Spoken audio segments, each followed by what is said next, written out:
ओमज्ञानतिमिरान्धस्य ज्ञानाञ्जनशलाकया सत्सुरोन्मिलितं येन तस्मै श्रीगुरुवे நமः. ஹரே கிருஷ்ணா. பக்தர் எல்லாருக்கும் இனிமையான மாலை வணக்கம். ஸ்ரீமத் பாகவதம் முதலாம் ஸ்கந்தம் 16வது அத்தியாயம். பரீட்சித் மகாராஜா கலியுகத்தை வரவேற்ற விதம். பரீட்சித் மகாராஜா எப்படி கலியுகத்தை இன்வைட் பண்ணாரு. இன்னைக்கு படிக்கிற பதம் 31 முதல் 36 வரை.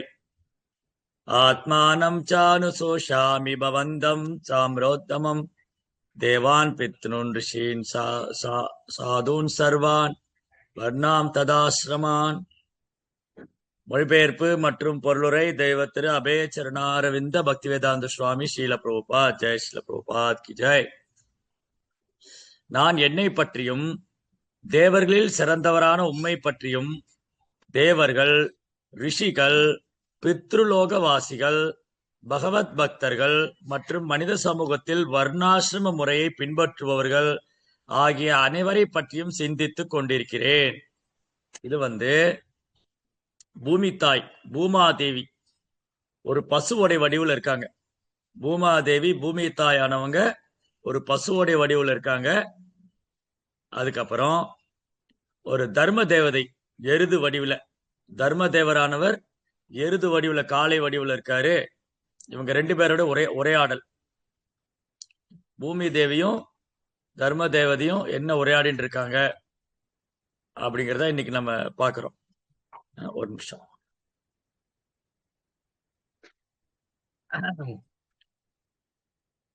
நான் 80 கிட் சொன்னா அதனால 80 கிட் பிரபுக்கு ஹரே கிருஷ்ணா போட்டிருக்காங்க.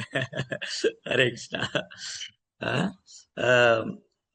தர்மமே உருவான தர்ம தேவதை எருது வடிவில் இருக்காங்க. பசு பூமி தாய் பசுவோடைய வடிவில் இருக்காங்க. ரெண்டு பேரும் பேசிட்டு இருக்காங்க. பசு அழுதுன்னு இருந்தது. அந்த பசுவோடைய கண்ணுல இருந்து கண்ணீர் வடிஞ்சுட்டே இருந்தது. அதை பார்த்து தர்ம தேவர் சில கேள்விகள் கேட்டாரு. அதுதான் நம்ம முந்தைய ஸ்லோகங்கள்ல படிச்சது. இப்ப அதுக்கு பசு என்ன பதில், பூமாதேவி பூமி தாய் இப்ப என்ன அதுக்கு பதில் சொல்றாங்க. சோ பூமி தாயோட கவலை என்ன அப்படின்னா, இந்த பூமி ரொம்ப ரொம்ப பொறுமையே உருவானது. பொறுத்தார் பூமி ஆழ்வார் சொல்லுவாங்க இல்லையா. பூமி பொறுமையின் சொரூபம்.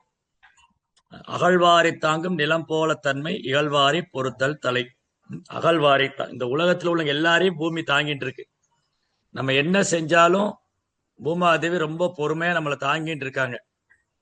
அப்ப அந்த பூமி இயற்கை கலியுகத்துல எப்படி இயற்கை துஷ்பிரயோகம் செய்யப்படுது, கலியுகத்துல பூமியை எப்படி துஷ்பிரயோகம் பண்றாங்க.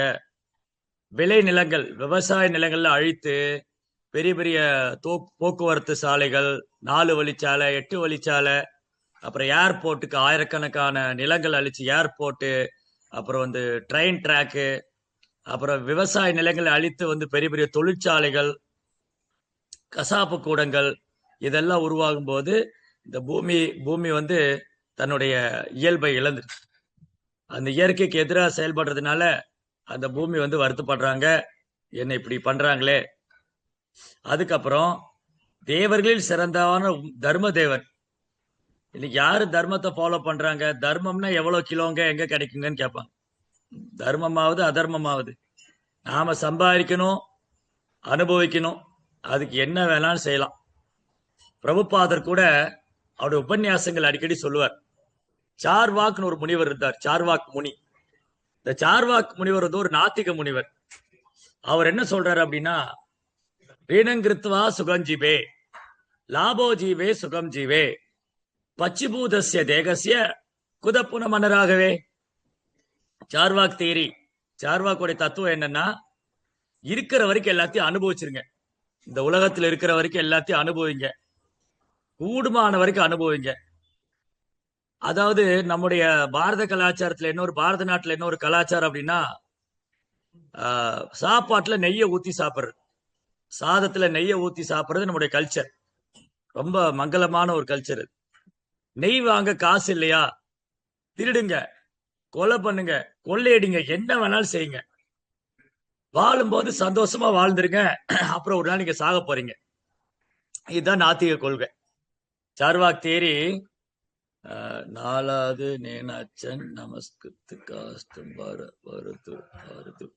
ஓகே, கண்ணன் ஐயா உங்களுக்கு எந்த சரி. இப்போ இந்த இந்த இந்த மாதிரி நாத்திய கொள்கை கலியுகத்துல நாளுக்கு நாள் அதிகரிச்சுட்டே வருது. என்ன சொல்றாங்க? இருக்கிற வரைக்கும் எல்லாத்தையும் அனுபவிச்சிடணும். என்னங்க வாழ்க்கை, ஒரு நாள் இறந்து போறோம், அதனால இருக்கிற வரைக்கும் எல்லாத்தையும் அனுபவிச்சிடணும், இந்த கொள்கை. அப்போ அதுக்காக தர்மம் எல்லாம் பார்க்காதீங்க, எதுவே கொஞ்ச காலம் வாழ போறீங்க, தர்மமாக அதர்மமாவது எதையாவது பண்ணி சுகமான வாழ்க்கையை வாழுங்க அப்படின்னு நினைக்கிறதுனால இதெல்லாம் கலியினுடைய சுபாவம். கலியுகத்தில் இருக்கிற மக்கள், கலியுக மக்களின் சுபாவம் எப்படி இருக்குன்னா இந்த மாதிரிதான். ஒன்று, இயற்கைக்கு எதிராக செயல்படுவாங்க, இயற்கை வளங்களை பாதுகாக்காம இயற்கைக்கு எதிராக செயல்படுவாங்க. யாரு இயற்கைக்கு எதிராக செயல்படுவாங்களோ அவங்களே இயற்கையை தேடி போவாங்க. நீங்க பாருங்க, என்ன ஒரு விந்தையான உலகம், வேடிக்கையான உலகம்னா, பெரிய பெரிய நகரங்களை உருவாக்கிடுவாங்க. சென்னை, அப்புறம் இயற்கையோடு சேர்ந்த நகரத்தை நரகமா மாத்திடுவாங்க. அதுக்கப்புறம் வெக்கேஷன் டைம்ல எங்கேயாவது ஹில் ஸ்டேஷன் போலாமா, எங்கேயாவது பீச் சைடு போலாமா, அங்க போலாமா, இங்க போலாமா, இயற்கையை தேடி போவாங்க. ஒரு பக்கம் இயற்கையை நாசம் பண்ணிக்கிட்டு இருப்பாங்க, இன்னொரு பக்கம் இயற்கையான வாழ்க்கையை தேடி ஓடவும் செய்வாங்க. இதுதான் மனித வாழ்க்கை. மனிதன் ஒரு ஒரு உயிரினம் மட்டும்தான் இயற்கைக்கு எதிராக செயல்படுற, வேற எந்த ஜீவராசியுமே இயற்கைக்கு எதிராக செயல்படாது. காகம், குருவி, குயில்கள், மயில்கள், எல்லா ஜீவன்களும், ஆடு, மாடு, கோழி எல்லாம் இயற்கையோடு சேர்ந்து வாழும். மனுஷன் மட்டும்தான் இயற்கை கூட கோஆபரேட்டே பண்ண மாட்டான், அவன் துஷ்பிரயோகம் பண்ணுகிறான். மனிதன் என்ன பண்றாரு? இயற்கையை துஷ்பிரயோகம் செய்கிறார். அதனால பூமிக்கு ஒரு கவலை. ரெண்டாவது, இன்னைக்கு தர்மத்தை யாரும் பின்பற்ற மாட்டேங்கிறாங்களே. தர்மம் ஒரு காலத்துல பயமா இருக்கு, கடனை வாங்கிட்டு திருப்பி கொடுக்கலன்னா அவமானமா போயிடுமே. அதான் பழைய கம்பராமாயண வசனமே இருக்கு, கடன் பட்டால் நெஞ்சம் போல் கலங்கினான் இலங்கை வேந்தன். ஒரு கடன் வாங்கினவன் எவ்வளவு மனசு வருத்தப்படுவானோ அந்த மாதிரி கலங்கம் அடைந்து விட்டான் இலங்கை வேந்தன் உதாரணம் கொடுத்திருக்காங்க. இன்னைக்கு என்ன ஆயிடுச்சு கலியுகத்துல? அது திரேதாயுகம். திரேதாயுகத்துல கடன் வாங்கினவன் வருத்திக்கிட்டு இருந்தான், கலியுகத்துல கடன் கொடுத்தவன் வருத்திருக்கான். கலியுகத்துல கடன் கொடுத்தவன் தான் ஐயோ இவன் பணம் வாங்கிட்டு போறானே, திருப்ப தருவானா தரமாட்டானா. இதுல என்ன ஒரு வேடிக்கைன்னா, எனக்கு தெரிந்த ஒரு நண்பர் ஒருத்தர் இருந்தார். அவர் கொஞ்சம் கடன் கொடுத்திருந்தார், வெளியில பணம் எல்லாம் வட்டிக்கு விடுறவர். நான் சொன்னேன் அப்படி பண்ணாதீங்கன்னு சொன்னேன். இல்ல பிரபு நான் பண்ணுவேன்னாரு. சரி உங்க விருப்பம்னு விட்டுட்டேன். அவருக்கு ஒரு சந்தேகம் வந்துருச்சு. என்ன ஆயிடுச்சுன்னா, கொரோனா வந்தோடனே என்கிட்ட வந்தாரு, பிரபு அந்த ஆள் என்கிட்ட அவ்வளவு பணம் வாங்கியிருக்காரு, கொரோனால செத்து போயிடுவாரு அப்படின்னு. அவரு பணம் வாங்கியிருக்காரு, கொரோனால செத்து போயிட்டா நான் என்ன பண்ணுவேன்? உங்க பணம் அப்படி போகணுட்டு தான் போகத்தான் செய்யுங்க. இந்த மாதிரி விசித்திரமான மனிதர்கள் நிறைந்த உலகம் கலியுகம். கலியுகம்னாலே விசித்திரமான மனிதர்கள், இயற்கைக்கு எதிராக செயல்படுறவங்க, தர்மத்தை பற்றி சிறிதும் கவலைப்படாதவங்க. தர்மமாவது அதர்மமாவது எதை பற்றியும் கவலைப்பட மாட்டாங்க. தேவர்கள், ரிஷிகள், இவங்களுக்கு எல்லாம் நம்ம கடன் பட்டிருக்கிறோம். பாகவதம் என்ன சொல்லுதுன்னா, இந்த பூமியில பிறந்த ஓரொரு ஜீவாத்மாவும் கடன் பெற்றவன் தான், கடன்காரன் தான். இல்லையே சுவாமி நான் யார்ட்டையும் கடன் வாங்கவே இல்லையேன்னு சொல்லலாம். நோ, நம்ம பிறக்கும் போது நம்ம தலையில கடனை சுமத்தி தான் வச்சிருக்கிறாங்க. யாருக்கெல்லாம் கடன் பெற்றிருக்கோம்? பாக்கெட்ல திருநீர் வச்சுக்கோங்க. பாக்கெட்ல பாத்தீங்களா, எல்லாருக்கும் பட்டை போட்டு விட்டுருவாங்க போல இருக்கு. ஆக்சுவலி இந்த விளையாட்டு கூட சொல்லக்கூடாது. நம்ம என்ன பண்ணிடுறோம்னா, சில நேரங்கள்ல நாமம் போட்டுட்டாங்க, இந்த சினிமால பண்றது என்ன, அவ்வளவுதான் பட்ட நாமம் போட்டியா அப்படின்னு நம்முடைய அடையாளத்தை கேலி செய்து இன்னைக்குள்ள இளைஞர்கள்லாம் இதை மதிப்பதே கிடையாது. இன்னைக்கு பாருங்க, நான் அன்னைக்கு சொன்ன 80 கிட்டுன்னு 80 குழந்தை, 80ல பிறந்த குழந்தை, இப்பயும் நான் குழந்தைதான், 80ல பிறந்த குழந்தை. நாங்கெல்லாம் கோயிலுக்கு போகும்போது நல்லா பட்டையா திருநீர் போட்டுட்டு போவோம், திலகம் வச்சுக்கிட்டு போவோம், சந்தன குங்குமம் வச்சுட்டு போவோம். இன்னைக்கு பள்ளிகள் கல்லூரிகள்ல படிக்கிற குழந்தைகள்ல எவ்வளவு பேரு திருநீர் வச்சுட்டு வர்றாங்க, திலகம் வச்சுட்டு வர்றாங்க, சந்தனம் வச்சுட்டு வர்றாங்க. அப்படியே பொட்டு வச்சிருந்தாலும் அது இருக்கா இல்லையாங்கிற மாதிரி கேள்விக்குறியில தான் வச்சிருப்பாங்க. பெண் குழந்தைங்க பொட்டு வச்சிருப்பாங்க, அதை வந்து இந்த லென்ஸை வச்சு பார்க்கணும், மைக்ராஸ்கோப் வச்சு பார்க்கணும், இந்த பொண்ணு பொட்டு வச்சிருக்கா இல்லையா, அது இருக்கா இல்லையான்னு ஆராய்ச்சி பண்றதுக்கே ஒரு நாள் ஆயிடும். சரி, அந்த ஆராய்ச்சி நமக்கு எதுக்கு வேண்டாம், நான் பிரம்மச்சாரியா வேற இருக்கேன். சோ இப்படி கலியுகத்துல நம்ம எல்லாரும் கடன் பெற்றவங்க தான். ஆனா அது ஸ்டிக்கர் போட்டு வேற போயிட்டாங்களா அப்போ. அன்னைக்கு குங்குமம் எல்லாம் வச்சது, இன்னைக்கு ஸ்டிக்கர் போட்டு போயிட்டாங்க. சரி, பரவாயில்ல. அப்ப என்ன நடந்துச்சு? கலியுகத்துல பிறந்த நாம் ஒவ்வொருவரும் கடன்காரர்களாகவே இருக்கிறோம். 5 வகையான கடன் நம்ம மேல சுமத்தப்பட்டிருக்கு. ஒரு கடன், 2 கடன், 5 வகையான கடன். தேவ, ரிஷி, பூதாப்த, பித்ருங்கனான், நகிங்கயோ ராஜன், நினீச்சராஜன். நம்ம பிறந்த உடனே ஒரு ஜீவாத்மா இந்த பூமியில பிறந்த உடனே அவன் தலையில் 5 விதமான கடன் சுமத்தப்பட்டாச்சு. அவன் தலையில 5 விதமான கடன் சுமந்திருக்கான். ஒண்ணு, முதல் கடன் வந்து அப்பா அம்மா. இங்க போட்டிருக்காங்க, அப்பா அம்மாவுக்கு கடன் பட்டிருக்கோம். இந்த உடல் கிடைச்சது ஒரு தாய் தந்தை மூலமா, அப்ப அவங்களுக்கு கடன் பட்டிருக்கிறோம். தேவர்கள், இந்திரன், சந்திரன், வருணன், அக்னி, வாயு, பிரம்மதேவ், மகாதேவ். இந்திரன் மழை கொடுக்கிறாரு, அக்னி நெருப்பு கொடுக்கிறாரு, காற்று, வாயு, நீர், வருணன், பிரம்மதேவர், மகாதேவர். இந்த தேவர்களுக்கு நம்ம கடன் பட்டிருக்கோம். ரிஷிகள், அகஸ்தியர், புலஸ்தியர், விஸ்வாமித்திரர், வசிஷ்டர், வியாசர், நாரதர், இவங்கெல்லாம் நமக்கு நிறைய சாஸ்திரம் கொடுத்திருக்காங்க, அவங்களுக்கு கடன் பட்டிருக்கோம். இந்த மனித வாழ்க்கையை எப்படி நம்ம சரியா பயன்படுத்திக்கிறது, கடவுள் யாரு, இந்த மனித வாழ்க்கையின் குறிக்கோள் என்ன, கடவுளை எவ்வாறு உணர்வது, அவரை அடைவதற்கான மார்க்கம் என்ன, எல்லாமே ரிஷிகள்லாம் சொல்லி கொடுத்திருக்காங்க. நாரதர், வியாசர். அப்ப அவங்களுக்கு கடன் பட்டிருக்கோம். தேவர்களுக்கு கடன் பட்டிருக்கோம், ரிஷிகளுக்கு கடன் பட்டிருக்கோம். தேவ, ரிஷி, பூதா, மற்ற ஜீவராசிகள். பசு நமக்கு வந்து பால் கொடுக்குது, அப்ப பசுவோடைய மடியில பசு நமக்கு வந்து பால் கொடுக்குது. ஹரேஷ்ணா, பசு வந்து நமக்கு பால் கொடுக்குது, பசுவோட மடியிலிருந்து பால் குடிக்கிறோம். நம்ம அம்மாவோடைய மடியிலிருந்து பால் குடிச்சதோட வாழ்நாள் முழுது பசுவோடைய பால் நம்பிதான் நம்ம இருக்கோம். அப்ப பசு நமக்கு அம்மா. நமக்கு 7 அம்மா இருக்காங்க, அதுல ஒரு அம்மா வந்து கோமாதா, தேனு. ஆதோ மாதா, குரு பத்னி, ராஜபத்னி, தேனு, தாத்ரி, பிருத்திவி, பிராமணி.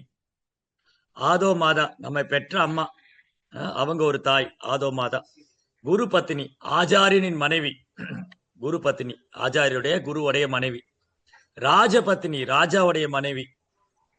ஆதோ மாதா, குரு பத்னி, ராஜபத்னி, தேனு பசு, தாத்ரி நர்ஸ், பிருத்திவி மதர் எர்த், பிராமினி பிராமனுடைய மனைவி.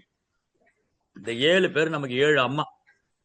நமக்கு ஒரு அம்மா 2 அம்மா இல்ல, 7 அம்மா இருக்காங்க. இதுல ஒரு சில அம்மா இப்ப ஆக்டிவா இல்ல. யாரெல்லாம் ஆக்டிவா இல்ல? குருவுடைய பத்தினி இப்ப காண்பது அரிது. ஏன்னா குருகுல் சிஸ்டம் போயிடுத்து, அதனால குருவுடைய மனைவி இல்ல. ராஜா மன்னராட்சி போய் மக்களாட்சி வந்துருச்சு, அதனால ராஜாவுடைய பத்தினியும் இல்லை இப்போ. சோ ராஜ பத்தினியும் கிடையாது, குரு பத்னியும் கிடையாது. பிராமணி, பிராமனுடைய மனைவி. பிராமண கொள்கையை கடைபிடிக்கிற ஒரு பிராமணருடைய மனைவி, அந்த பிராமணத்துவத்தை பின்பற்றக்கூடிய ஒரு பெண், அவங்களை காண்பது அரிது. அதனால இப்ப வந்து அதிகமா நமக்கு நன்மை தரக்கூடியதுன்னா ஆதோ மாதா, நம்ம ஈன்ற அன்னை. அப்புறம் வந்து தேனு பசு, பிருத்திவி மதர் எர்த் பூமி தாய், அண்ட் தாத்ரி நர்ஸ் செவிலி தாய். நீங்க எல்லாம் பார்த்திருப்பீங்க, கொரோனா டைம்ல நர்ஸ் எல்லாம் அவங்க உயிரை பணையம் வச்சு ட்ரீட்மெண்ட் பண்ணாங்க. அந்த அங்கி போட்டிருப்பாங்களே, அந்த பிபிடி ட்ரெஸ், அதை மேல கவர் பண்ணி காற்றோட்டம் இல்லாம ரொம்ப தங்கள் வாழ்க்கையை தியாகம் செய்து நிறைய உயிர்களை காப்பாத்திருக்காங்க. அதனால அவங்க வழிபடப்பட வேண்டியவங்க. சோ இப்படி சொந்த உறவினர், மனைவியோ தாயோ கணவனோ பிள்ளைகளோ கூட நமக்கு பணிவிடை செய்ய தயங்குவாங்க. அந்த மாதிரி டைம்ல அந்த தாதிரி நர்ஸ் வந்து சர்வீஸ் பண்ணிருக்காங்க. கொரோனா பேஷன்னா வீட்லயே விட மாட்டாங்க, அப்பாவாவது அம்மாவாவது வெளியே தமிச்சு கதவை சாத்திடுவான், எங்களுக்கு வந்துடும் அப்படின்னு. ஆனா அவங்க தான் லைஃப் சாக்ரிஃபைஸ் பண்ணி அவங்க சர்வீஸ் பண்ணிருக்காங்க. அதனால அவங்க எல்லாம் வழிபடப்பட வேண்டியவங்க. சரி, இப்ப எதுக்கு எது பேசிட்டு இருக்கிறோம்?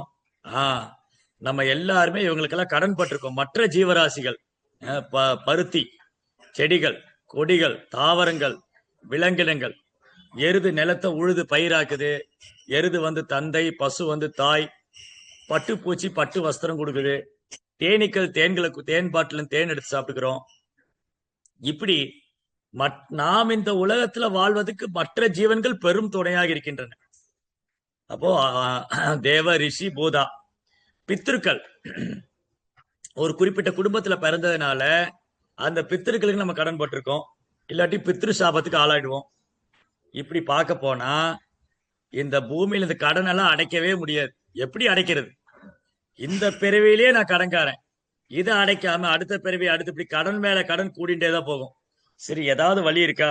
இந்த கடன்லாம் சார் நான் ரொம்ப கடன்காரன் ஆயிட்டேன், 5 பேர் கடன் பட்டிருக்கேன், தேவர்கள், மற்ற ஜீவராசிங்க, பெற்றோர்கள், முன்னோர்கள், இந்த மாதிரி எல்லாரும் கடன் பட்டிருக்கனே, இந்த கடன் எப்படி நான் அடைப்பேன்? ஒரே வழிதான் இருக்கு. யார் ஒருத்தர் பகவானுடைய தாமரை திருப்பாதங்களை சரணடைந்து அவருக்கு பக்தி தொண்டு செய்யறாங்களோ, ஹரே கிருஷ்ணா கிருஷ்ண கிருஷ்ணா ஹரே ஹரே, ஹரே ராம ராம ராம ஹரே ஹரே, அவங்க கடன்ல ஹோல்சேலா கிருஷ்ணா டிலீட் பண்ணி விட்டுருவார் ஒரே ஷாட்ல. யார் ஒருத்தர் பகவான் ஸ்ரீ கிருஷ்ணருடைய தாமரை திருப்பாதங்களை சரணடைந்து அவருக்கு பக்தி தொண்டு செய்யறாரோ அவர் இந்த உலகத்துல யாருக்கும் கடன்பட்டவங்க கிடையாது. மாறாக மற்றவங்க தான் அவங்க கடன்பட்டவராயிடுவாங்க. ஏன்னா ஒரு பக்தன், ஒரு கிருஷ்ண பக்தன் தெருவில் நடமாடும் போது அவருடைய எல்லோருடைய நன்மைக்காக நாம ஜபிக்கிறார். இப்ப நம்ம ஹரே கிருஷ்ணா மந்திர மகா மந்திரம் சொல்றோம் இல்லையா? ஹரே கிருஷ்ணா கிருஷ்ண கிருஷ்ணா ஹரே ஹரே, ஹரே ராம ராம ராம ஹரே ஹரே. இந்த நாம மகா மந்திர ஜபம் இருக்குல்ல, அது நம்முடைய ஆன்மாக்கு மட்டும் இல்ல, சர்வோ பவந்து சுகினக, இந்த உலகத்துக்கே மங்களம் தரக்கூடியது. அதனால இந்த பூமி தாய் என்ன வருத்தப்படுறாங்க, கலியுகத்துல இந்த மாதிரி நபர்களை பார்க்கறது ரொம்ப அரிதானதே, கஷ்டமாச்சே, இயற்கையோடு சேர்ந்து வாழ்றவங்க அரிது, அதுக்கப்புறம் தர்மத்தை பின்பற்றக்கூடியவங்க அரிது, தேவர்களை மதித்து நடப்பவங்க அரிது, ரிஷிகளுடைய தத்துவங்களை பின்பற்றவங்க அரிது, பித்திருக்களை வழிபடுறவங்க அரிது, பகவத் பக்தர்களையும் காண்பது அரிது. அப்ப இதுக்கு எல்லாத்துக்கும் மேல அரிது அரிது மானிடராய் பிறத்திலே அரிது, மானிடராய் பிறத்திலே அரிது. அந்த கிடைத்தற்கு அரிதான மனித வாழ்க்கையை நம்ம மிஸ்யூஸ் பண்ணிடுறோம். அதை நினைச்சுதான் பசு வருத்தம். பசு வடிவில் இருக்கக்கூடிய கோமாதாவின் வடிவில் இருக்கக்கூடிய பூமாதேவி, பூமாதேவியுடைய வருத்தம் என்னன்னா, இந்த கலியுக மக்கள் தங்கள் வாழ்க்கையின் குறிக்கோள் அறியாம தங்கள் வாழ்க்கையை விரயம் செய்து கொண்டிருக்கிறார்கள். மனித சமூகத்தில் வர்ணாசிரம முறையை பின்பற்றுபவர்களாகிய அனைவரை பற்றியும், கலியுகம் வந்துருச்சுன்னா எல்லாம் போச்சு, கலியுகம் தொடங்கிடுச்சு. இப்ப நம்ம கலியுகம் தொடங்கி 5000 வருஷம் தான் முடிஞ்சிருக்கு. மொத்தம் 4,32,000 வருஷம். கலியுகம் மொத்தம் 4,32,000.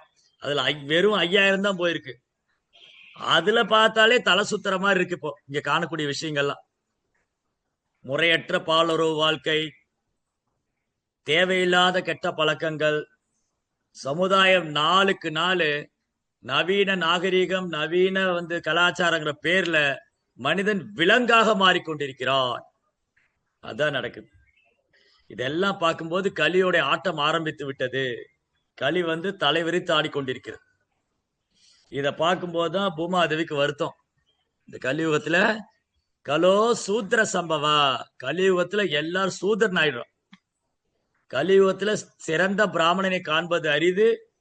மன்னராட்சி போய் மக்களாட்சி வந்துருச்சு. ஆனா பேருக்குதான் மக்களாட்சி, அது மக்களுக்கான ஆட்சியே கிடையாது. கலியுகத்துல மக்களாட்சி என்று கூறுவார்கள், ஜனநாயகம் என்று கூறுவார்கள், ஆனா கிடையாது. வேலியே பயிரை மேய்ந்து கொண்டிருக்கிறது. வேலி என்ன பண்ணுது? பயிரை மேய்து. அதனால இதெல்லாம் எண்ணி பார்க்கும்போது பூமாதேவிக்கு கவலையாக இருக்கிறது. அடுத்தது 32 மற்றும் 33, 32 and 33. எஸ். பிரம்மாதயோ பகுதிதம் யதபாங்க மோக்ஷ காமாஸ்தபஸ்மஸ்மசரன் பகவத் பிரபன்னஹ ஸ்ராணிஸ்வாசம் அரவிந்தவனம் விஹாய யத் பாத சோபகம் அலம் பஜதே அனுரக்தாக. யாருடைய அருள் பார்வை எதிர்த்து பிரம்மாவை போன்ற தேவர்களும் பல நாட்களாக பரமபுருஷனும் சரணாகதி அடைந்திருந்தனரோ, அந்த அதிர்ஷ்ட தேவதையான லக்ஷ்மி தேவி தாமரை வனத்தில் உள்ள தமது சொந்த வசிப்பிடத்தை துறந்து பகவானுடைய தாமரை பாதங்களுக்கு தொண்டு செய்வதில் தம்மை ஈடுபடுத்தி கொண்டாள். பாத்தீங்களா? சோ பகவானுடைய தாமரை திருப்பாதம் அது எப்பவுமே பக்தர்களுக்கான புகலிடம். இந்த அன்னப்பறவையில் என்ன பண்ணும், அன்னப்பறவை அழகான செந்தாமரை குளத்தை தேடி அங்க போய் அந்த தாமரை இதில் இருக்கிற மகரந்தத்தை சுவைக்கும். அதே போலதான் பக்தர்களும் எப்பொழுதும் எங்கு பகவானுடைய தாமரை திருவடிகளை சேவிக்கலாம் அதிலேயே ஆர்வமா இருக்கும். எப்போ பகவானுடைய தாமரை, எப்ப பகவானுடைய தாமரை திருப்பாத்தை நம்ம தரிசனம் பண்ண போறோம் அதிலேயே ஆர்வமா இருக்கும். ஒரு க்ஷணம் கூட தூய பக்தர் பகவானுடைய தாமரை பாதத்தை விட்டு விலகுவதே. லக்ஷ்மி தேவி, துளசி தேவி அவங்க எப்பவுமே பகவானுடைய தாமரை திருப்பாதத்தில் நீங்கா இடம் பெற்றிருக்கிறார். அந்த தாமரை திருப்பாத்துடைய சக்தி எப்படின்னா, சமாசிதா, இது பாகவதத்துல ரொம்ப அழகா சொல்லியிருக்கு. பகவானுடைய தாமரை திருப்பாதத்தை யார் தியானிக்கிறார்களோ, யார் ஒருவர் பகவானுடைய தாமரை திருப்பாதத்தை பற்றி கொள்கிறார்களோ அவங்களுக்கு என்ன நடக்கும்? சமாசுதாயே பத பல்வல பிளவம் மகத் பதம் புண்ணிய யசோ முராரி பவாம்புதிர் வத்ச பரம் பதம் பதம் பதம் யத் விபதம் நதேஷா. இந்த உலகத்துல நம்ம வைக்கிற ஓரொரு அடியும் டேஞ்சர், அபாயம். எப்ப என்ன நடக்கணும் உத்தரவாதம் கிடையாது. எந்த நாட்டுக்காரன் எந்த நாட்டு மேல குண்டு போட போறான், எங்க பூகம்பம் வரப்போகுது, எங்க சுனாமி வரப்போகுது, எங்க புயல் வரப்போகுது, எங்க திடீர்னு வெள்ளப்பெருக்கு ஏற்பட போகுது, எந்த நாட்டுக்காரன் எந்த நாட்டுக்கார கூட கூட்டு சேர்ந்துட்டு அடுத்த நாட்டு மேல பழி தீக்க போறான், எதுவுமே உத்தரவாதம் கிடையாது. இங்க வைக்கிற ஓரொரு ஸ்டெப்பும் டேஞ்சர் தான். சமாஸ்தாய பத பல்வல பிளவம் மகத் பதம் புண்ணியசோ முராரி. இந்த பௌதிக உலகம் ஒரு பெரும் சமுத்திரம், சாகரம்.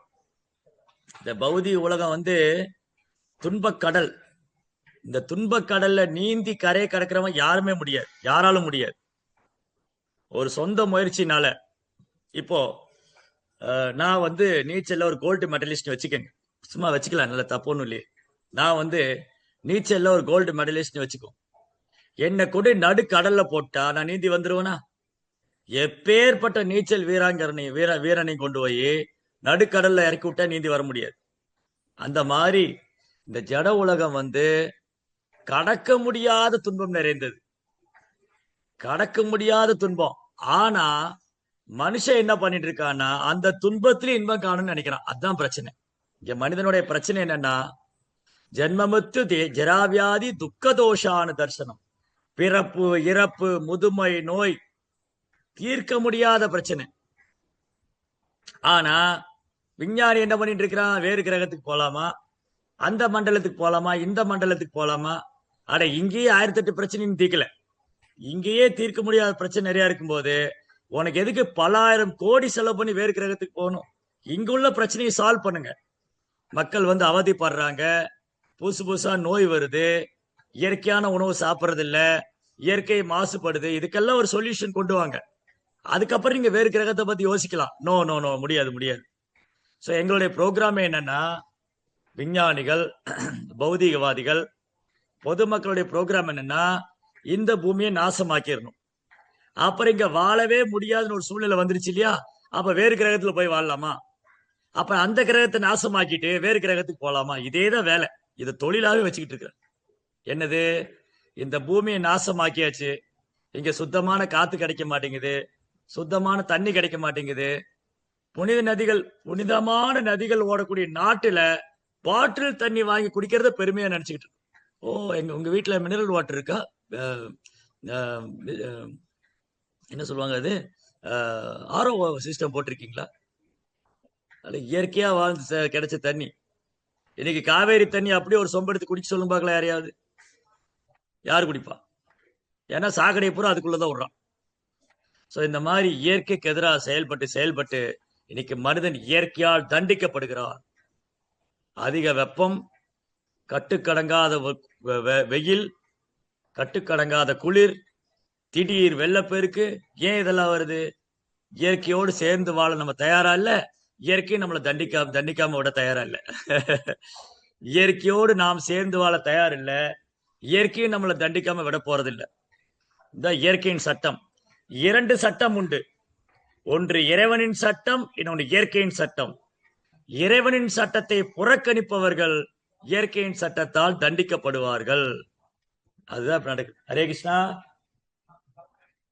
இறைவனின் சட்டத்தை புறக்கணிப்பவர்கள் இயற்கையின் சட்டத்தால் தண்டிக்கப்படுவார்கள். ரைட். சோ இங்க என்ன முக்கியம்? யாருடைய அருள் பார்வை அந்த ஸ்லோகத்தை முடிச்சுட்டு வருவோம்.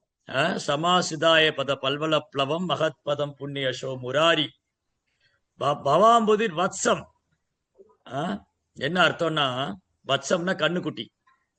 நீங்க கிராமப்புறத்துல போனீங்கன்னு வச்சுக்கோங்களேன், சென்னையில எல்லாம் பார்க்க முடியாது, கிராமப்புறங்கள்ல போகணும். கிராமப்புறங்கள்ல போனா கன்று குட்டி நடந்து போகும். எதுல? மண்ணு ரோட்ல கண்ணுக்குட்டி நடந்து போய் அங்க மழை பெஞ்சதுன்னா அந்த கன்றுடைய கால் குழம்பு பதிர ஒரு சின்ன குழி ஆகும். மழை காலத்துல கண்ணுக்குட்டி நடந்து போகும்போது அந்த கன்றின் கால் குழம்பு பட்டு அந்த இடம் ஒரு சின்ன குழியாய் அந்த குழியில தண்ணி நிற்கும்.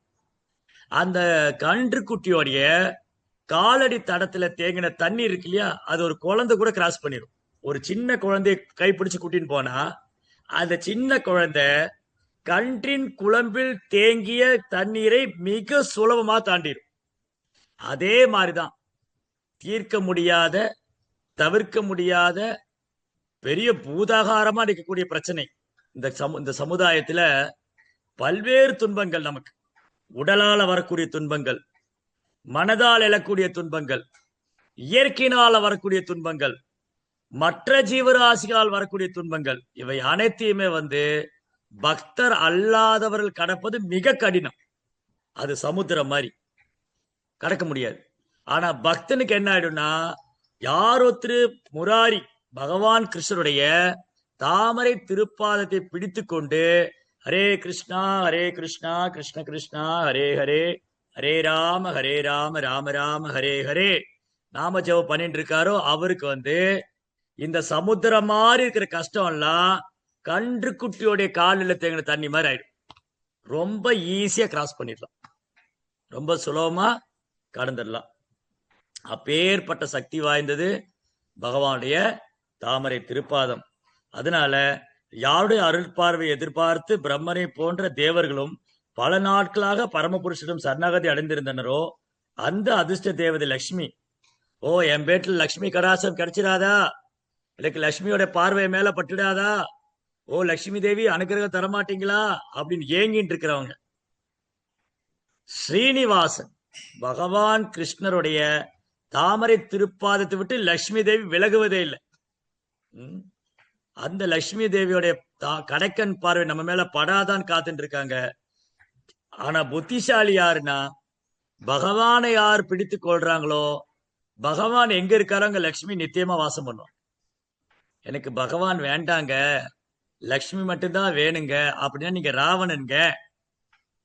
பகவான் வேண்டாம், சீதை மட்டும்தான் வேணும்னா ராவணன். எனக்கு பகவானும் வேணும் சீதையும் வேணும்னா அவர் ஹனுமான். ஏன் ஹனுமான் இங்க நம்ம கொண்டாடுறோம்? ராமரை விட ஹனுமானுக்கு கோயில்கள் அதிகம், ராமரை விட ஹனுமானை வழிபடுவோர் அதிகம், ராம பக்தரை விட ஹனுமான் பக்தர்கள் அதிகம். ஏன்?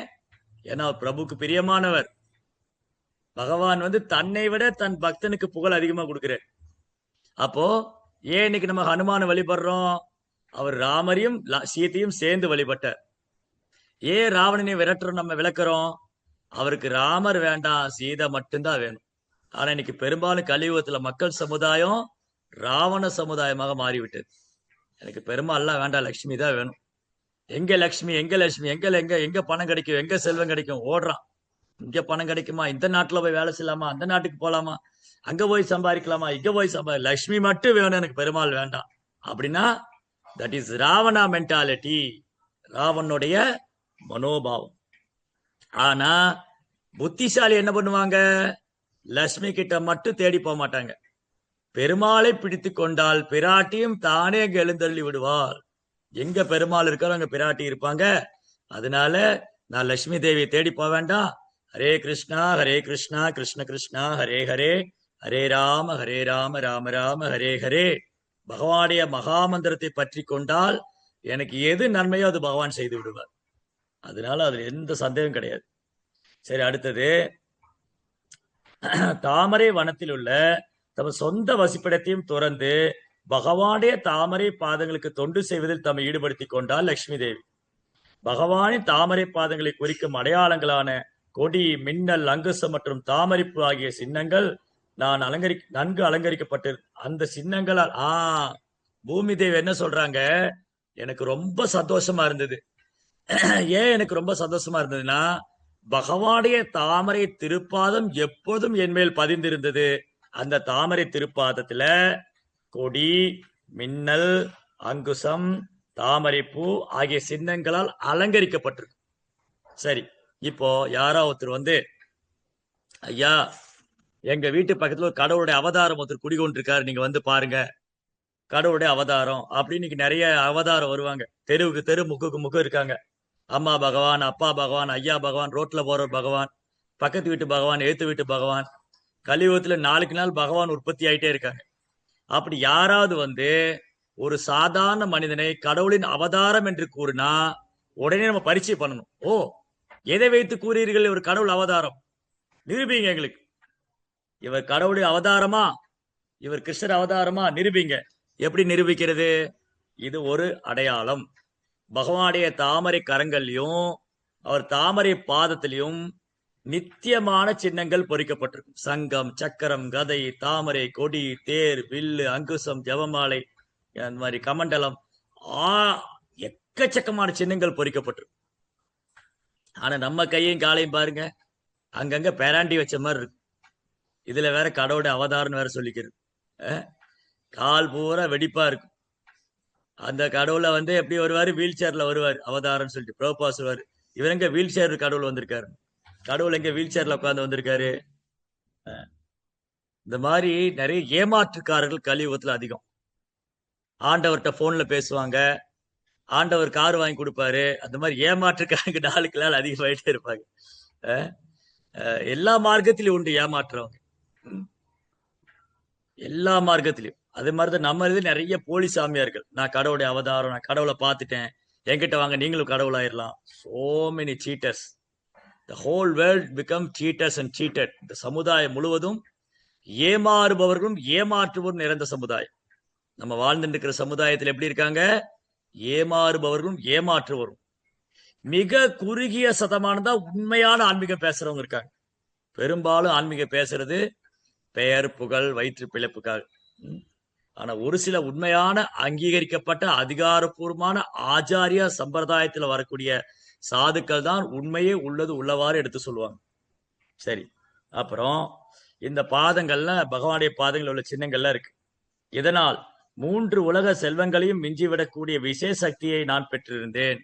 இப்ப பூமாதேவி சொல்றாங்க, என்னங்க இந்த பாரத தேசம் எவ்வளவு பெரும் செல்வந்த நாடு, உலக நாட்டுக்கே செல்வம் கொளிக்கும் தலைநகரமா திகழ்ந்தது. இன்னைக்கு வேணா இந்தியா வந்து தன்னுடைய நிலையை முயற்சிக்க போராடலாம்.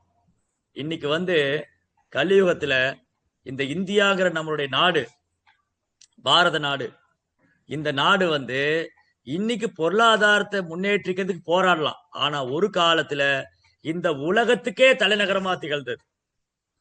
நாங்கெல்லாம் சிறு வயசுல புத்தகத்துல படிச்சிருக்கோம், பாரத நாடு பழம்பெரும் நாடு, செல்வம் கொழிக்கும் நாடு, நீர் அதன் புதல்வர் நினைவில் கொள்ளுங்கள். இங்க பூரா பல கொள்ளையர்கள் வந்தாங்க.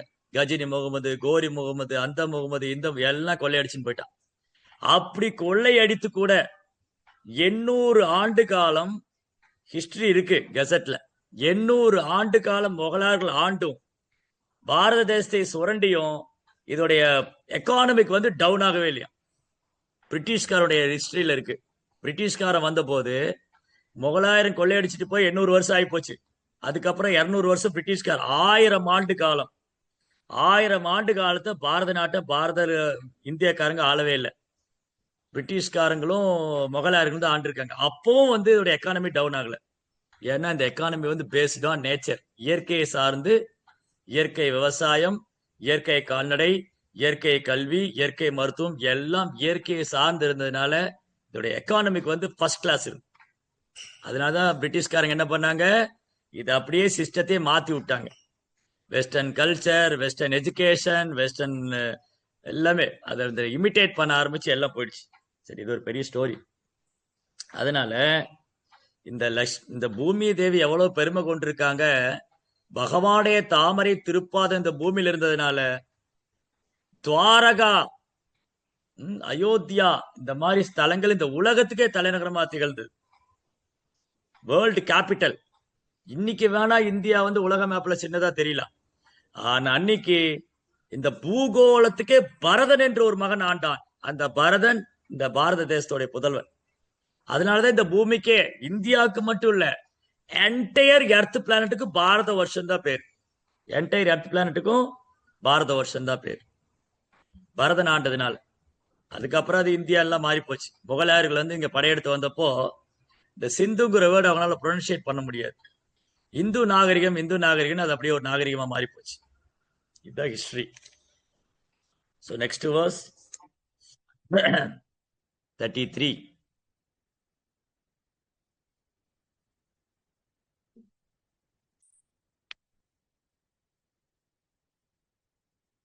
தஸ்யாகம் அப்ஜ குலிசாங்ச கேது கேதைः ஸ்ரீமத் பதைர்பகவத சமலங்கிருதாங்கி த்ரின் அத்யரோஷபலப்ய ததோ விபூதிம் லோகான் சமாம் விஸ்ருஜத் உஸ்மயதீம் தத் அந்தே. பகவானுடைய தாமரை பாதங்களை குறிக்கும் அடையாளங்களான கொடி, மின்னல், அங்குசம் மற்றும் தாமரைப்பூ ஆகிய சின்னங்களால் நான் அலங்கரிக்கப்பட்டிருந்தேன். இதனால் உலக செல்வங்களையும் விஞ்சிவிடக்கூடிய விசேஷ சக்தியை நான் பெற்றிருந்தேன். ஸ்வர்க தேவத்து வானுலக தேவர்களும் பொறாமைப்படக்கூடிய அளவுல இந்த பூமியில மன்னர்கள் ஆண்டிருக்காங்க. பரிஷித் மகாராஜ், யுதிஷ்ட மகாராஜ், தசரதர், ஜனகர், இவங்க ராஜ ரிஷிகள். இவங்க ஆட்சி, அம்பரீஷர், துருவன், இவங்க ஆட்சி காலத்துல தேவர்களே கண்டு வேக்கும் வரையில் இந்த பூமியில செல்வ வளங்கள் இருந்தது. அப்புறம் இவங்க யாகம் பண்ணா தேவர்கள் நேரடியா இறங்கி யாகத்துல பிரசாதம் வாங்கிக்குவாங்க. பகவானே இந்த யாகசாலையில் தோன்றுவார். இத்தகைய ஆகச்சிறந்த ராஜ ரிஷிகள், தூய பக்தர்கள் யாகம் செய்யும் போது அந்த யாகசாலையில பர்சனலா பகவானே இங்க யாகத்துல பிரசாதம் வாங்கிக்குவார். ஆனால் இறுதியில் நான் பெரும் அதிர்ஷ்டசாலி என்று நினைத்த பொழுது பகவான் என்னை பிரிந்து சென்று விட்டார். அவ்வளவுதான். பகவான் எங்க இருக்காரோ, எத்திர யோகேஸ்வர கிருஷ்ணா எத்திர பார்த்தரோ தனுத்தரா தத்திர ஸ்ரீர் விஜயோ பூதி திருவாநிதிர் மதிர் மம. அர்ஜுனா, திருதராஷ்டிரா சஞ்சயன் சொல்றார். பகவத்கீதை கேட்டதுக்கு அப்புறம் சஞ்சயன் திருதராஷ்டிர சொல்றாரு, திருதராஷ்டிரா, பகவான் கிருஷ்ணர் யோகேஸ்வரன், அனைத்து யோக சித்தியின் சக்கரவர்த்தி எஜமானன். யோகேஸ்வரனான பகவான் கிருஷ்ணர் எங்கிருக்கின்றாரோ, உன்னத வில்லாளியான அர்ஜுனன் எங்கிருக்கின்றாரோ, அங்க செல்வம், வெற்றி, அசாதாரணமான வலிமை அங்க இருக்கும். செல்வம் வெற்றி மட்டும் அல்ல, அசாதாரணமான வலிமை. அவங்களை யாராலும் ஜெயிக்க முடியாது. அப்ப பூமாதேவி என்ன சொல்றாங்க, சே, நான் அவ்வளவு அதிர்ஷ்டசாலியா இருந்தேன், பகவானுடைய தாமரை திருப்பாதை மேல பட்டிருந்தது, எல்லா செல்வ செழிப்பும் சிறப்புமா இருந்தது, எல்லா தர்மமும் இருந்தது. அந்த பகவான் என்னை விட்டுட்டு போயிட்டாரு. பகவான் என்னை விட்டு போனா என்னாச்சு, எல்லாம் அவர் பின்னாடி போயிடுது. அதனால நான் துரதிர்ஷ்டசாலி ஆயிட்டேனே அப்படின்னு பகவானுடைய மறைவை தாங்க முடியாம பூமாதேவி அழுது புலம்புறாங்க.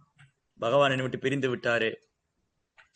யுகாயுதம் நிமிஷேன சக்ஷுஷா பிராவருஷாயுதம் சூன்யாயுதம் ஜெகத் சர்வம் கோவிந்த பிரகேணமே. பகவானுடைய பக்தருக்கு பகவானை பிரிந்து ஒரு க்ஷணம் கூட இருக்க முடியாது. பகவானுடைய பிரிவு ஒரு நிமிஷம் ஒரு யுகம் மாதிரி தூய பக்தனுக்கு. பகவானை நினைச்சிட்டு இருக்கும்போது யுகங்களா நிமிஷங்களா கடந்து போயிடும். அவ்வளவு சிறப்பு வாய்ந்தது பகவானுடைய தாமரை திருப்பாதம். அதை நான் எழுந்து விட்டேன் என்று பிரார்த்திக்கிறார். 34 யோவை மமாதிபரம் ஆசுரவம்சராஜ்ஞாம் அக்ஷோஹனி சதம் அபானுதத் ஆத்மதந்திரஹ தம் துக்ஷ்டம் ஊனபதம் ஆத்மனி பௌருஷேன சம்பாதயம் யதுஷூரம்யம் அபிப்ரதங்கம். தர்மஸ்வரூபியே, ஓ தர்மமே உருவானவரே, நாஸ்திகர்களான அரசர்களால் அனுபவிக்கப்பட்ட அதிகமான படைப்பிரிவுகளால் நான் அதிக சுமை ஏற்பட்டவனானேன். பரமபுருஷரின் கருணையினால் எனது சுமை குறைக்கப்பட்டது. இதை போன்றுதான் நீங்களும் கால்களை ஊனப்படுத்தப்பட்டு நிற்க வலுவில்லாமல் துன்புறுத்தப்பட்டீர்கள். எனவே உங்களுக்கு உதவுவதற்காகவே பகவான் அவரது அந்தரங்க சக்தியின் வாயிலாக யது வம்சத்தில் அவதரித்தார். இங்க அடுத்தது பூமாதேவி என்ன சொல்றாங்க, பகவானுடைய அவதாரத்தின் நோக்கம் என்ன? யதா யதாகி தர்மஸ்ய கிளானிர்பவதி பாரதா அப்பியுத்தானம் அதர்மஸ்ய ததாத்மானம் சுஜாமியகம். எப்பெல்லாம் தர்மம் சீர்குலைந்து அதர்மம் ஆதிக்கம் செலுத்துகின்றதோ பரதகுல தோன்றிலே, அப்போதான் உள்ளவாறு தோன்றி தர்மத்தை ஸ்தாபனம் செய்வேன். பரித்ராணாய சாதுனாம் விநாசாய சதுஷ்கிருதாம் தர்ம சம்ஸ்தாபனார்த்தாய சம்பவாமி யுகே யுகே. நான் யுகந்தோறு வருவேன். எதுக்கு யுகந்தோறு வராரு? பூமாதேவி மாதிரி பக்தர்கள் துன்பப்படும் பொழுதும் தர்மம் ரொம்ப தர்மத்துக்கு சங்கடமான ஒரு சூழ்நிலை வரும் பொழுதும் பகவான் இந்த நிலையை சரி செய்வார். அப்போ பூமாதேவி சொல்றாங்க, அதனாலதான் உன்னையே என்னை காப்பாத்துவதற்காக நீ தர்மமே உருவானவன் ஒரு காலில் நின்று அழுதுன்னு இருக்க. நான் பசு என்னை துன்புறுத்துறாங்க, பசு வடிவில் இருக்காங்க பூமி தாய். 2 பேருக்கும் யார் அடைக்கலம்? பகவான் தான் அடைக்கலம். அவர் தான் நம்மளை காப்பாத்தினாரு.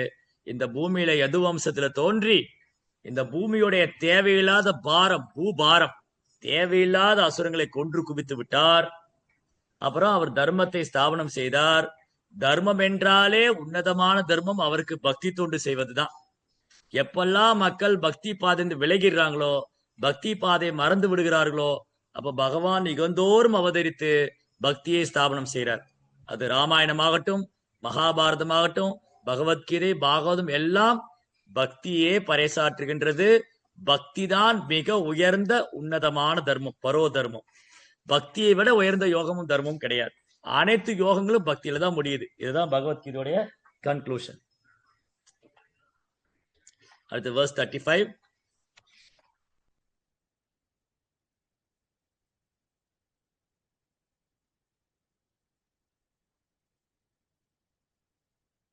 காவாஸ்ேத விரகம் புருஷோத்தமஸ்ய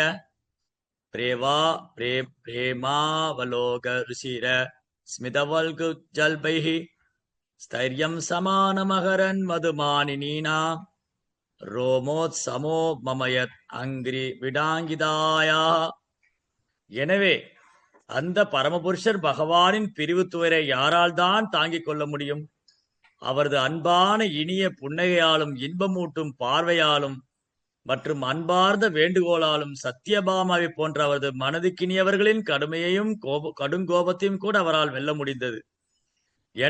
அதாவது பூமியின் மேற்பரப்பில் அவர் நடந்து சென்ற போது அவரது திருவடி தூசிகளினால் நான் மூழ்கடிக்கப்பட்டேன். எனவே இன்பத்தினால் மெய் செலுத்தது போல அதிகமான பொருட்களினால் நான் மூடப்பட்டேன். இப்போ நமக்கு ஏதாவது ரொம்ப சந்தோஷமான விஷயத்தை கேட்கும்போது உடம்பெல்லாம் கூப்ஸ் பம்ப் சொல்லுது, உடம்பு புல் அரிச்சிடும். உடல்ல இருக்கிற முடியெல்லாம் இருக்கு இல்லையா, ரோமங்கள்லாம் குத்திட்டு நிற்கும். நம்ம உடல்ல ரோமங்கள்லாம் இருக்கு, கைகள்ல கால்கள் எல்லாம். அது ரொம்ப சந்தோஷமான விஷயம் நடக்கும்போது ரோமங்கள் குத்திட்டு நிற்கும், அப்படி புல் அரிக்குதுன்னு சொல்லுவாங்க. அந்த மாதிரி பகவானுடைய தாமரை திருப்பாதம் பூமியில பட்டதுனால பூமாதேவியோட அந்த பூமியில இருக்கிற புல்கள் எல்லாம் அப்படி குத்திட்டு நிக்குது. புற்களினால் மூடப்பட்டு பூமி புற்களால் மூடப்பட்டு இருந்ததுன்னா அந்த ரோமங்கள்லாம் பெருமிதம் அடைஞ்சு பேரானந்தத்தில் நிக்குது பகவானுடைய தாமரை திருப்பாதம் பட்டதுனால. அந்த பகவானுடைய பிரிவை யாரால் தாங்கிக்க முடியும்? நம்மள மாதிரி அறியாமையில் இருக்கிறவங்க தான். நம்ம தான் பகவானை மறந்து போயிட்டோம். இப்போ இங்க கிட்டத்தட்ட ஒரு 600-700 பேர் இருக்கோம். நம்மள எவ்வளவு பேரு தினமும் அலறோம், நான் கிருஷ்ணரை பிரிஞ்சுட்டேனே, நான் கிருஷ்ணரை பற்றி கிருஷ்ண பகவானை விட்டு இந்த பூமிக்கு வந்திருக்கவே கூடாது, நான் பகவானை பிரிஞ்சுட்டேனே, பகவானுடைய தரிசனம் எனக்கு கிடைக்க மாட்டேங்குது, பகவான் எல்லாம் நேருக்கு நேர் பார்க்க முடியல, அவருக்கு சேவை பண்ணணும் அலறோம். எவ்வளவு பேரு நம்ம பகவானை நினைச்சு தினமும் அலறோம், கண்ணுல இருந்து அப்படி கண்ணீர். இந்த துர்பாக்கியசாலிக்கு எனக்கு எப்ப அந்த பாக்கியம் கிடைக்கும்? என்னைக்காவது நம்ம ஃபீல் பண்றோம்? என்னைக்காவது ஃபீல் பண்ணா அது அதிசயம். தினமும் ஃபீல் பண்றோமா? அதுவும் கிடையாது. ஆனா பக்தர்களால பகவானை பிரிந்து இருக்கவே முடியாது. விருந்தாவனத்து கோபர்கள், கோபிகள், மதுராவாசிகள், அஸ்தினாபுரத்தில் உள்ளவங்க எங்கெல்லாம் பகவான் சென்றாரோ அங்க இருக்கிற பக்தர்கள்லாம் பகவானுடைய அழகுல மயங்கிடுவாங்க. அப்புறம் பகவானை பிரிந்து அந்த பிரிவு துயரிலேயே அழுதுட்டு இருப்பாங்க. அந்த பிரிவு துயரிலேயே அவங்க அழுதுட்டு இருப்பாங்க. நம்ம பாருங்க, கிருஷ்ணரை நினைச்சா பெரிய விஷயம். இங்க கிருஷ்ணரை மறந்து வாழ்றதுதான் திட்டம் போட்டுக்கிட்டே இருக்கு. இந்த ஹோல் ப்ரோக்ராம் மெட்டீரியல், இந்த பௌதிக உலகத்துல மெட்டீரியல் வேர்ல்ட்ல பௌதிகவாதிங்க, விஞ்ஞானிகள், சினிமா நடிகர்கள், மனக்கற்பனையாளர்கள், வரட்டு தத்துவவாதிங்க, இவனுடைய ஹோல் ப்ரோக்ராம் என்னன்னா கிருஷ்ணரை மறைக்கணும். கிருஷ்ணரே கிடையாது, கடவுளே கிடையாதுங்கிறத இவனுடைய ஹோல் ப்ரோக்ராம். எவ்வளவுக்கு எவ்வளவு மக்களை பகவான் பிரிக்க முடியுமோ அவ்வளவுகளும் பிரித்து விட வேண்டும். இவங்கெல்லாம் அப்ப யாரு? கலி புருஷனுடைய ஏஜென்ட். கலிக்கு நிறைய ஏஜென்ட் இருக்காங்க, ரெப்ரஸன்டேட்டிவ். கலியோட ரெப்ரஸன்டேட்டிவ் யாருன்னா பிலிம் ஸ்டார்ஸ், பொலிட்டிக்கல் லீடர்ஸ், ஏத்திஸ்டிக்ஸ். பாத்தீங்களா, இங்க ஒரு மாதாஜிக்கு கிருஷ்ணர் கதை கேட்கும்போது கண்ணீர் வருதான். நல்ல விஷயம்தான், ரொம்ப நல்ல விஷயம். இது அப்படியே அதிகரிச்சு நான் இந்த பூமியில என்னால கிருஷ்ணர் இல்லாம என்னால வாழ முடியாது. பிரபுபாதர் என்ன சொல்றாருன்னா, நீரின்றி எவ்வாறு ஒரு மீனால் உயிர் வாழ முடியாதோ, தண்ணியிலிருந்து மீன் எடுத்துட்டா செத்து போயிடும். தண்ணியிலிருந்து மீன் எடுத்துட்டா செத்து போயிடும். அப்ப நீரின்றி எவ்வாறு ஒரு மீனால் உயிர் வாழ முடியாதோ அந்த ஒரு சூழ்நிலை நம்ம வரணும். கிருஷ்ணர் இல்லாம என்னால வாழ முடியாது, கிருஷ்ண பக்தி பண்ணாம என்னால வாழ முடியாது, நாம ஜெபிக்காம என்னால வாழ முடியாது, பாகவதம் கேட்காம என்னால இருக்க முடியாது, பாகவதம் படிக்காம என்னால இருக்க முடியாது, பக்தர் சங்கம் இல்லைன்னா என்னால வாழ முடியாதுங்கிற ஒரு சூழ்நிலைக்கு வரும். அப்பதான் பக்தி நம்ம கிட்ட துளிர் விட்டுருக்குன்னு அர்த்தம். அப்பதான் பக்தி நமக்கு துளிர் விட்டுருக்கிறது. எனக்கு எப்போ பக்தர் சங்கம் கிடைக்கும், நான் எப்போ பாகவதம் கேட்கலாம், நான் எப்போ பாகவதம் படிப்பேன், நான் எப்போ நாம ஜெயிப்பேன், அந்த 16 மாலை முடிஞ்சு எப்ப நான் 32 மாலை சொல்ல போறேன், எப்ப நான் கூடுதலா நாம ஜெபிக்க போறேன் அப்படின்னு நினைக்கிறேன். இந்த 16 மாலைக்கே ஒரே போராட்டமா இருக்கு. 16 மாலைக்கே பெரும் போராட்டம் தான் நடக்குது. அதனால யாருதான் what is the significance of Bhagwan's lotus feet? Okay, so யார் தான் பகவானுடைய பிரிவுல இருக்க முடியும்? பக்தர் அல்லாதவங்க தான் பகவானை பிரிஞ்சுதான் வருத்தப்படவே மாட்டாங்க.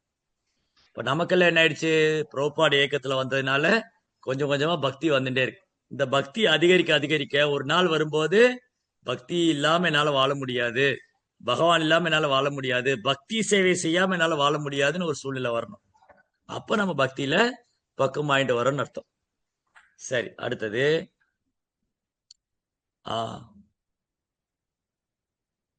verse number 36, 36.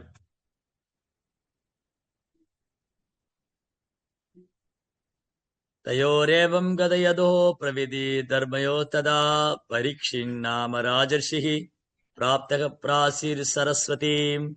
இவ்வாறாக பூமியும் தர்ம தேவதையும் உரையாடலில் ஈடுபட்டிருந்த பொழுது ராஜரிஷியான பரீட்சித் மகாராஜா கிழக்கு நோக்கி ஓடிய சரஸ்வதி நதிக்கரையை அடைந்தார். ஸ்ரீமத் பாகவதம் முதல் ஸ்கந்தம் பரீட்சித் மகாராஜா கலியுகத்தை வரவேற்ற விதம் என்னும் தலைப்பை கொண்ட 16ஆம் அத்தியாயத்துக்கான பக்தி வேதாந்தா பொருளுரைகள் இவ்வாறு நிறைவு பெறுகின்றன. ஹரிஹி ஓம் தத்சத். பாத்தீங்களா, இந்த மாதிரி தர்ம தேவதையும் பூமி தாய் பூமாதேவியும் தர்ம தேவதையும் பேசிட்டு இருந்தாங்க. அந்த டைம்ல பரீட்சித் மகாராஜா என்ன பண்ணாரு, சரஸ்வதி நதிக்கு பக்கம் தன் குதிரையில போயிட்டு இருந்தார். எதுக்காக போனாரு, அங்க என்ன நடந்ததுங்கிறது தான் அடுத்து வரக்கூடிய சாப்டர்ல இருக்கு. ஸோ இதுல நமக்கு இன்னைக்கு கன்க்ளூஷன், என்னோட கிளாஸோட கன்க்ளூஷன் என்ன அப்படின்னா, இன்றைய வகுப்போடைய முடிவு என்னது? ஒரு பக்கம் கலியுகம் தீவிரமா அது வேலையை பண்ணிட்டு இருக்கு. ஒரு பக்கம் என்ன பண்ணிட்டு இருக்கு, கலி புருஷன் அந்த வேலையை பண்ணிட்டே இருப்பான். இங்க கிருஷ்ணரை மறந்து இருக்கிறதுக்கு என்னெல்லாம் பண்ணலாம்? கிருஷ்ணரை மறந்து இருப்பதற்கு, கிருஷ்ண உணர்வற்ற சமுதாயத்தை உருவாக்குவதற்கு கலிபுருஷன் அதன் ஏஜென்ட்டுகளை வச்சுட்டு வேலை பண்ணிட்டே இருப்பான். இன்னொரு பக்கம் பக்தர்கள் பிரச்சாரம் பண்ணிட்டே இருப்பாங்க. இன்னைக்கு பாருங்க, இந்த சூழ்நிலையில் நம்ம இவ்வளவு பேர் உட்காந்து பேசிட்டு இருக்கோம், பாகவதம் பேசிட்டு இருக்கோம், கேட்டுட்டு இருக்கோம். அப்போ ஒரு பக்கம் இந்த மாதிரி பக்தர் சங்கம் நடந்துட்டே இருக்கும். இதுல வர்றவங்க இந்த கலியினுடைய தாக்கத்துல இருந்து தன்னை காப்பாத்திக்கலாம். கலி புருஷன் தீவிரமா அது வேலையை பண்ணிட்டு இருக்கான். நீங்க பாத்தீங்கன்னா ஒரு 4-5 வருஷத்துக்கு முன்னாடி இருந்தது இப்ப கிடையாது. இப்ப இருக்கிற சூழ்நிலை பின்னாடி இருக்குமா? கிடையாது. அப்ப களி வேகமா வந்துட்டு இருக்கு. அன்னைக்கு கணவன் மனைவி சேர்ந்து வாழ்றது பெரிய விஷயம். நீ கணவன் மனைவி பிரிந்து வாழ்ந்து கொண்டு இருக்கிறார்கள், விவாகரத்து எடுத்துக்கிறாங்க, சின்ன சின்ன பிரச்சனைக்கு சண்டை போட்டு விவாகரத்து பண்ணிக்கிறாங்க. சேர்ந்து வாழாமல், கல்யாணம் செய்யாமல் சேர்ந்து வாழ்வது, என்னென்னமோ தவறான பழக்கங்கள் அதிகமாயிட்டே இருக்கு. நாகரீகங்கிற பேர்ல, நாகரீகம், சுதந்திரங்கிற பேர்ல மனிதன் தன் வாழ்க்கையை துஷ்பிரயோகம் பண்றது நாளுக்கு நாள் அதிகமாயிட்டே இருக்கு. அப்ப இந்த மாதிரி ஒரு சைடு வந்து கலியோடைய தாக்கம் அதிகமாயிட்டே இருக்கு நாளுக்கு நாள். இன்னொரு பக்கம் ஆச்சாரியோட வருகை, பிரபுபாதர் மாதிரி ஆச்சாரியர் வருகை, குருமார்கள் இருக்காங்க. அவங்க பிரச்சார பணிகளை செஞ்சுட்டு இருக்காங்க. ஒரு பக்கம் பக்தியும் பிரச்சாரம் நடந்துகிட்டே இருக்கும். அப்போ ஒரு பக்கம் பாருங்க, பக்தர் சமுதாயம் கூடிக்கிட்டே இருக்கு இல்லையா? இஸ்கான் தொடங்கினப்ப இருந்ததுக்கும் இன்னைக்கு எவ்வளவு கோயில்கள், எவ்வளவு சென்டர்ஸ், எவ்வளவு கோடிக்கணக்கான பக்தர்கள். அப்போ ஒரு பக்கம் பக்தர்கள் சமுதாயம் அதிகமாயிட்டே இருக்கு, இன்னொரு பக்கம் களி. இது ரெண்டும் சைட் பை சைடு நடக்கும். இப்ப நாம எந்த பக்கம் போறோம்? நம்ம இந்த பக்கம் குதிக்க போறோமா, அந்த பக்கம் குதிக்க போறோமா? அந்த சுதந்திரம் நம்ம கிட்ட இருக்கு.